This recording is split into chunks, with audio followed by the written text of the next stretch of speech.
tayo. Tara, luto po ulit tayo. Ulam ideas from Mama V, ang kapitbahay ng kusinera. Prito lang po tayo ng talong at saka ng isda. So, prito muna tayo for today's video. Maraming salamat sa mga new likers, new followers natin dyan.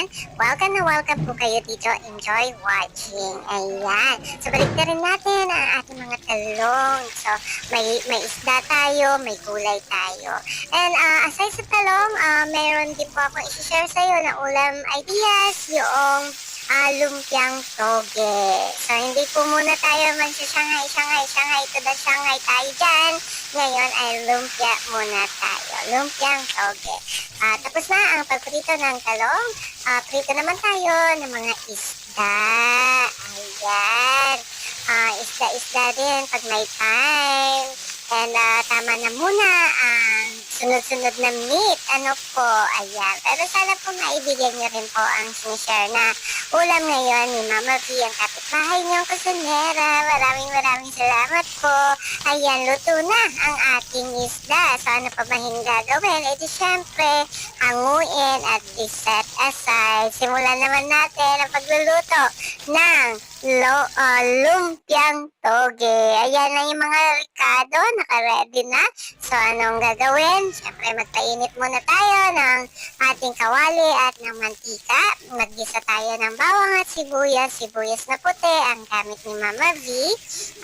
Gisa-gisa muna natin ang ating mga gulay-gulay ng mabilisan. Naghalo ako dyan ng isang pirasong bell pepper at saka sinunod ko ang ating bida ngayong araw sa ulam hapunan. Ayan, yung ating toge at saka naglagay din ako papalasa ang ating hibe. Yung hipon na hibe, ayan po, yung dried na hipon.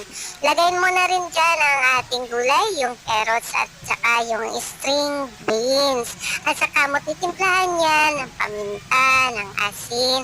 And then ayan, goods na yan.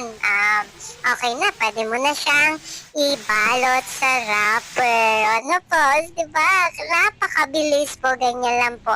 So, babalot na po tayo ng ating mga gulay-gulay sa wrapper. Ganyan lang po kadali ang pagbabalot. And small size lang po ang ginamit ni Mama V na wrapper para po siksik-liglig ang ating lumpiang gulay. O, diba? Instant, ganun kabilis mag-wrap lang ng mga lumpiang toge. Sa, magpainit na rin po tayo ng ating mantika. I-deep fried lang po natin ang ating mga binalot na mga lumpia. Mabilis ang deep fried lang po yan kasi luto na ang ating mga gulay. Ayan, maraming salamat po ulit. Kung nagustuhan mo ang ulam ideas for today's video, anong dapat gawin?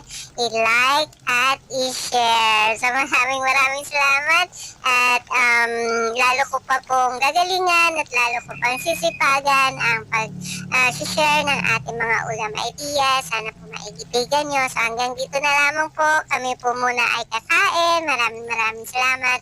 Enjoy watching and enjoy your food. Bye po. Paalam.